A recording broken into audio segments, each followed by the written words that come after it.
Hello friends, my name is Kajal और आप सभी का स्वागत है मेरे चैनल पर। और फ्रेंड्स, आज की इस वीडियो में हम डिस्कस करने वाले हैं यूपीडीएलएड सेकंड सेमेस्टर सब्जेक्ट वर्तमान भारतीय समाज और प्रारंभिक शिक्षा।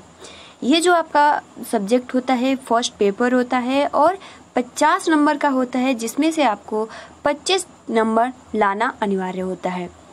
और देखिए फ्रेंड्स, इसके पहले हमने शांति के नोट से अति लघु उत्तरीय प्रश्न पूरा डिस्कस कर लिया और लेसन 2 आज की इस वीडियो में हम डिस्कस करने वाले हैं, जिसका नाम है प्रारंभिक शिक्षा की पृष्ठभूमि। ठीक है, जिसमें का जितने भी अति लघु उत्तरीय प्रश्न हैं आज की इस वीडियो में आप सभी को प्रोवाइड करने वाले हैं। तो चलिए फ्रेंड्स, शुरू करते हैं और ये जितने भी क्वेश्चन है आप अपने कॉपी में अच्छे से नोट्स बना लीजिए। ठीक है, तो चलिए शुरू करते हैं। वीडियो को अभी तक आपने लाइक नहीं किया है तो प्लीज गाइज लाइक कर सकते हो और अपने फ्रेंड्स मित्रों को भी आप शेयर कर सकते हो। जिसमें सबसे पहला जो प्रश्न है कि कोठारी शिक्षा आयोग के अध्यक्ष कौन थे। तो कोठारी शिक्षा आयोग के अध्यक्ष जो थे वे थे प्रोफेसर DS कोठारी। अगला आपका प्रश्न है कि कोठारी शिक्षा आयोग का दूसरा नाम क्या है। तो कोठारी शिक्षा आयोग का दूसरा नाम जो है वो है कोठारी आयोग। अगला आपका प्रश्न है कि उपनयन संस्कार किन किन वर्णों के बालकों के लिए आवश्यक होता है। तो उपनयन संस्कार किन किन वर्णों के बालकों के लिए आवश्यक होता है। तो उपनयन संस्कार ब्राह्मण, क्षत्रिय तथा वैश्य वर्णों के बालकों के लिए उपनयन संस्कार आवश्यक होता है। अगला आपका प्रश्न है कि समावर्तन का क्या अर्थ है। समावर्तन का क्या अर्थ है, बहुत ही महत्वपूर्ण ये प्रश्न है। यानी शिक्षा पूर्ण कर लेने के उपरांत यानी शिक्षा पूर्ण कर लेने के बाद बालकों का समावर्तन संस्कार किया जाता है। तद उपरांत यानी उसके बाद वह फिर से अपने घर जाते हैं और समावर्तन संस्कार गुरुओं के द्वारा कराया जाता है। तो फ्रेंड्स, ये बहुत ही महत्वपूर्ण ये प्रश्न है। जो समावर्तन जो संस्कार होता है, ठीक है, यानी जब शिक्षा पूर्ण कर ली जाती है तो शिक्षकों द्वारा यानी गुरुओं द्वारा यह संस्कार करवाया जाता है, जिसका नाम है समावर्तन। अगला आपका 5th प्रश्न है कि ब्रिटिश कालीन शिक्षा का मुख्य उद्देश्य क्या था। तो ब्रिटिश कालीन शिक्षा का मुख्य उद्देश्य था यूरोपियन साहित्य और विज्ञान का प्रसार करना। यानी भारत में यूरोपियन साहित्य और विज्ञान का प्रसार करना था।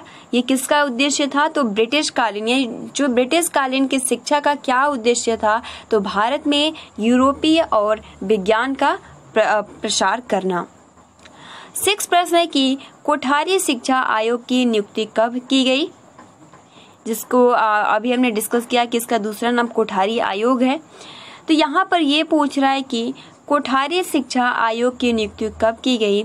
तो कोठारी शिक्षा आयोग की नियुक्ति जो की गई 14 जुलाई सन 1964 ईस्वी को कोठारी शिक्षा आयोग की नियुक्ति की गई थी। अगला प्रश्न है 7 की मुस्लिम कालीन शिक्षा के 2 उद्देश्य क्या थे। तो मुस्लिम कालीन शिक्षा के 2 उद्देश्य, जिसमें पहला जो था ज्ञान का प्रसार करना और दूसरा इस्लाम में कानूनों का ज्ञान कराना। तो ये मुस्लिम कालीन शिक्षा के 2 उद्देश्य थे। पहले हमने देखा ब्रिटिश कालीन शिक्षा के उद्देश्य क्या थे। तो भारत में यूरोपियन शिक्षा, साहित्य, विज्ञान का प्रसार करना। और यहाँ पर जो 7 क्वेश्चन पूछ रहा है कि मुस्लिम कालीन शिक्षा का उद्देश्य जो है वो है ज्ञान का प्रसार करना और इस्लाम में कानूनों का ज्ञान कराना।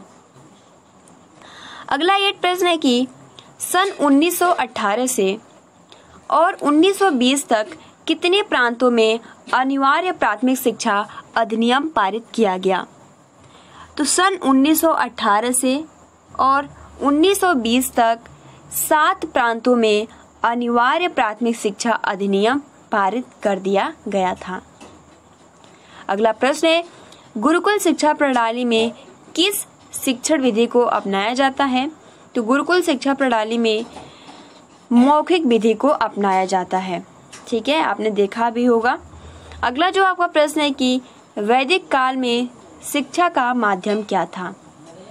तो वैदिक काल में शिक्षा का माध्यम जो था वो था संस्कृत भाषा, यानी वैदिक काल में जो शिक्षा दी जाती थी, वो जो लैंग्वेज का यूज करते थे वह संस्कृत था।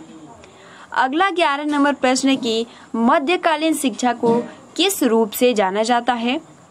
तो मध्यकालीन शिक्षा को मुस्लिम कालीन शिक्षा के रूप में जाना जाता है। यह भी बहुत ही महत्वपूर्ण प्रश्न है। मध्यकालीन शिक्षा को किस रूप में जाना जाता है? तो मध्यकालीन शिक्षा को मुस्लिम कालीन शिक्षा के रूप में जाना जाता है। अगला आपका 12 नंबर प्रश्न है कि मुस्लिम काल की शिक्षा का प्रारंभ किस रस्म से किया जाता है? यानी जो मुस्लिम काल में जो भी शिक्षा शुरुआत होती थी, तो उस शुरुआत में किस रस्म को किया जाता था? तो उस टाइम बिस्मिल्लाह रस्म किया जाता है। यानी मुस्लिम काल में जब शिक्षा का प्रारंभ होता था तब जो रस्म किया जाता था उसका जो नाम है बिस्मिल्लाह रस्म। अगला 13 प्रश्न है कि ब्रिटिश काल में मुख्य रूप से किन किन विषयों की शिक्षा दी जाती थी? यानी जो ब्रिटिश काल था मुख्य रूप से किन किन सब्जेक्ट का जो है शिक्षा दी जाती थी? तो ब्रिटिश काल में मुख्य रूप से इतिहास हो गया, भूगोल हो गया, गणित हो गया, सामाजिक विषय हो गया, कृषि आदि विषयों की शिक्षा दी जाती थी। अगला 14 प्रश्न है कि ब्रिटिश काल में गुरु और शिष्य के संबंध कैसे थे? तो ब्रिटिश काल में गुरु और शिष्य के संबंध मात्र औपचारिक रह गए थे। 15 प्रश्न है कि बौद्धकालीन शिक्षा प्रणाली के अंतर्गत किन किन व्यक्तियों को शिक्षा से वंचित रखा गया था? यानी बौद्धकालीन शिक्षा प्रणाली के अंतर्गत किन किन व्यक्तियों को शिक्षा से वंचित रखा गया था? तो इसमें जो आ जाते थे कोढ़, तपेदिक तथा नपुंसकता के शिकार व्यक्तियों को बौद्धकालीन शिक्षा प्रणाली के अंतर्गत, यानी जिसमें कोढ़ आ गए, तपेदिक जिनको हो गया है, नपुंसकता जिसको है, इन व्यक्तियों को शिक्षा से वंचित रखा जाता था। किस काल में? तो बौद्धकालीन में, जो कि सबसे महत्वपूर्ण, आप इसको याद कर सकते हो, महत्वपूर्ण क्वेश्चन है।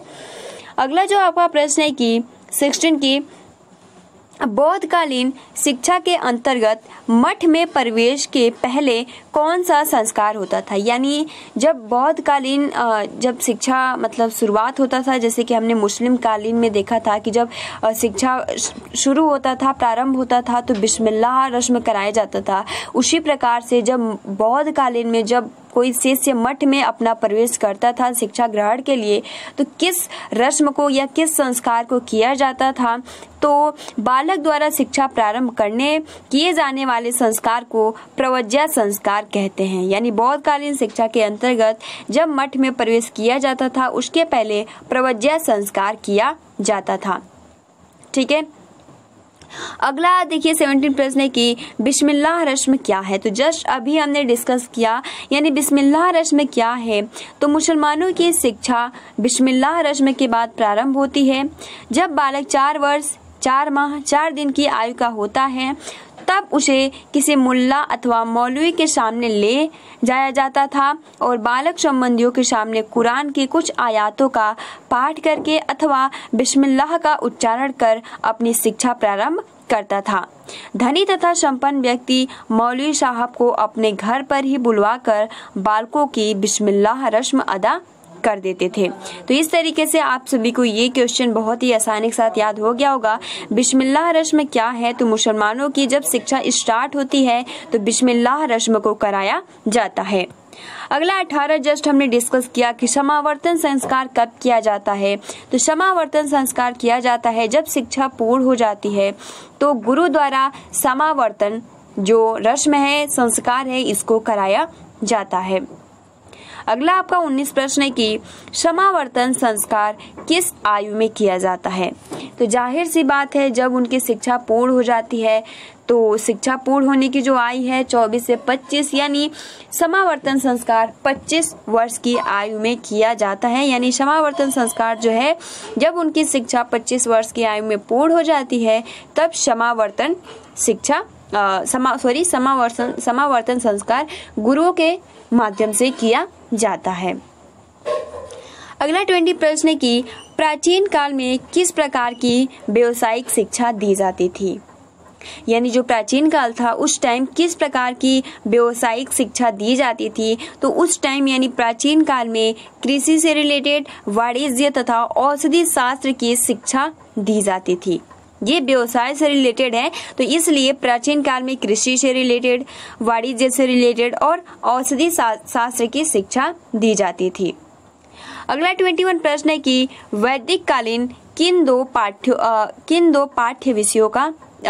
पाठ्य विषयों का नाम बताइए। तो वैदिक कालीन 2 पाठ्य विषयों का नाम, जिसमें वेदों का ज्ञान और दूसरा नक्षत्र विद्या, ये नाम शामिल हो जाते हैं। अगला 22 प्रश्न है कि शूद्र काल की अवधि क्या है। तो शूद्र काल की जो अवधि है वो 600 ईसा पूर्व से और 200 ईसा पूर्व है। ठीक है, शूद्र काल की अवधि बहुत महत्वपूर्ण है, 600 ईसा पूर्व से 200 ईसा पूर्व है। अगला 23 प्रश्न है कि मुस्लिम काल में उच्च शिक्षा का केंद्र क्या था। यानी जो मुस्लिम काल था उसमें उच्च शिक्षा का केंद्र क्या था। तो मुस्लिम काल में उच्च शिक्षा का जो केंद्र था वो विश्वविद्यालय था। अगला 24 प्रश्न है कि नवोदय विद्यालयों की स्थापना का सुझाव किसने दिया था। तो नवोदय विद्यालयों की स्थापना का सुझाव राष्ट्रीय शिक्षा नीति 1986 ने दिया था। यानी जो नवोदय विद्यालय की स्थापना है, इसका सुझाव किसने दिया था। तो राष्ट्रीय शिक्षा नीति ने दिया था। कब दिया था। तो 1986 ईस्वी में दिया था। इस तरीके से भी याद कर सकते हो। प्रश्न इस तरीके से भी पूछ सकता है कि राष्ट्रीय शिक्षा नीति ने कौन सा सुझाव दिया था विद्यालय से रिलेटेड। तो नवोदय विद्यालय से, और इसकी स्थापना 1986 में, और किसने दिया था सुझाव। तो राष्ट्रीय शिक्षा नीति के द्वारा यह सुझाव दिया गया था। अगला 25 प्रश्न है कि उपनयन संस्कार कब किया जाता था। देखिए, संस्कार से रिलेटेड थोड़ा याद कर लीजिएगा। ठीक है, जैसे कि हमने पहले देखा जो क्वेश्चन पूछा था वो ये था कि जो यानी जब शिक्षा पूर्ण कर ली जाती है तो कौन सी संस्कार की जाती है। तो उस टाइम हमने देखा समवर्तन संस्कार, जो किसके द्वारा होता है। तो गुरु के माध्यम से होता है। फिर हमने देखा कि बौद्ध कालीन में जब वो मठ में प्रवेश करते हैं शिक्षा के लिए तो कौन सा रस्म किया जाता है। तो प्रवज्या संस्कार किया जाता है। उसी प्रकार से हमने देखा मुस्लिम कालीन में जब शिक्षा आरंभ होता है तो कौन सा रस्म किया जाता है। तो बिस्मिल्लाह। तो ये कुछ महत्वपूर्ण फैक्ट है जिसको आप याद कर सकते हो। अब यहाँ पर देख सकते हो 25 जो प्रश्न है यह भी बहुत महत्वपूर्ण है। यहाँ पर पूछ रहा है कि उपनयन संस्कार कब किया जाता था। तो उपनयन संस्कार देखिए ये क्या है कि बालक की जब शिक्षा स्टार्ट होती थी उसके पहले उपनयन संस्कार को किया जाता था। और हमने ये भी देखा था कि उपनयन संस्कार किन किन वर्णों में किया जाता है। तो इसको भी याद कर लीजिएगा। उपनयन संस्कार ब्राह्मण, क्षत्रिय, इन सभी मतलब और भी हमने देखे थे, उन सभी जातियों में किया जाता है। ठीक है, तो यहाँ पर उपनयन संस्कार कब किया जाता है। तो जब बालक की शिक्षा प्रारंभ की जाती है तब उपनयन संस्कार किया जाता है। और मुस्लिम कालीन में जब बालक की शिक्षा प्रारंभ होती है तो बिस्मिल्लाह रस्म निभाया जाता है। अगला 26 प्रश्न है कि उपनयन संस्कार को क्यों माना जाता था। ये तो बहुत ही बढ़िया सवाल है, क्योंकि उपनयन संस्कार को किया जाता है तो क्यों इसको माना जाता था, ये भी जानना बहुत ही जरूरी है। तो उपनयन संस्कार को दूसरा जन्म अथवा आध्यात्मिक जन्म भी कहा जाता है, यानी आध्यात्मिक जन्म से रिलेटेड माना जाता है, इसीलिए उपनयन संस्कार को किया जाता है। 27 प्रश्न है कि भारत में ब्रिटिश शासन कब तक रहा था। तो भारत में ब्रिटिश शासन कब तक रहा। तो सन 1857 से लेकर और 1947 तक भारत पर ब्रिटिश शासन रहा। अगला प्रश्न है कि 28 की ब्रिटिश काल में शिक्षा को कितने स्तरों में विभाजित किया गया था। तो ब्रिटिश काल में संपूर्ण शिक्षा को प्राथमिक, माध्यमिक तथा उच्च शिक्षा के 3 स्तरों में विभक्त किया गया था। ठीक है, अब देख सकते हो ब्रिटिश काल से ही ये यानी जो शिक्षा का स्तर है इसको 3 पार्ट में विभाजित किया गया है, प्राथमिक, माध्यमिक तथा उच्च शिक्षा, यानी 3 स्तर। अगला 29 प्रश्न है कि वैदिक काल में गुरु और शिष्य के संबंध कैसे थे। जैसे कि हमने देखा था प्राचीन काल में कैसा था, तो औपचारिक था। उसी प्रकार से यहाँ पर पूछ रहा है कि वैदिक काल में गुरु और शिष्य का संबंध कैसा था। तो वैदिक काल में गुरु और शिष्य संबंध अत्यंत घनिष्ठ, क्योंकि वो दोनों एक साथ ही रहते थे, ठीक है, तो घनिष्ठ तथा मधुर थे। शिष्य गुरु के प्रति श्रद्धा व सेवा भाव रखते थे और गुरु को आध्यात्मिक पिता के नाम से भी माना जाता था। अगला जो आपका प्रश्न है कि 30 कि मध्यकालीन भारतीय शिक्षा के माध्यम क्या थे, यानी जो मध्यकालीन यानी जो भारतीय थे उन क्या शिक्षा का माध्यम क्या था। तो मकतब तथा मदरसे जो थे वो मध्यकालीन भारतीय शिक्षा के उद्देश्य थे या माध्यम थे। अगला जो 31 प्रश्न है कि मुस्लिम काल में स्त्री शिक्षा की क्या स्थिति थी। तो मुस्लिम काल में स्त्री शिक्षा की जो स्थिति थी वो उपेक्षित थी या उपेक्षित की जाती थी। अगला जो 32 प्रश्न है कि प्राचीन काल शिक्षा मूल रूप से किस पर आधारित थी। तो प्राचीन भारतीय शिक्षा मूल रूप से आध्यात्मिक तत्वों पर आधारित थी, तभी तो उपनयन संस्कार कराया जाता था, क्योंकि हमने देखा था कि उपनयन संस्कार को क्यों किया जाता है। तो इसका जो दूसरा या आप कह सकते हो दूसरा जो अर्थ माना जाता है वो उपनयन संस्कार भी माना जाता है, आध्यात्मिक जीवन से जन्म से माना जाता है, इसलिए उपनयन संस्कार को किया जाता है। तो फ्रेंड्स यहाँ पे 32 पूछा है कि प्राचीन काल शिक्षा मूल रूप से किस पर आधारित थी। तो प्राचीन भारतीय शिक्षा मूल रूप से आध्यात्मिक तत्वों पर ही आधारित थी। अगला जो प्रश्न है कि उपनयन संस्कार का अर्थ क्या होता है। तो उपनयन संस्कार का जो अर्थ होता है गुरु के निकट ले जाना। 34 प्रश्न है कि वैदिक काल में एक वेद के अध्ययन की अवधि कितनी होती है। तो वैदिक काल में एक वेद की जो अध्ययन की अवधि होती है वो 12 वर्ष होती है। अगला 35 प्रश्न है कि बौद्धकालीन शिक्षा का कोई एक गुण बताइए।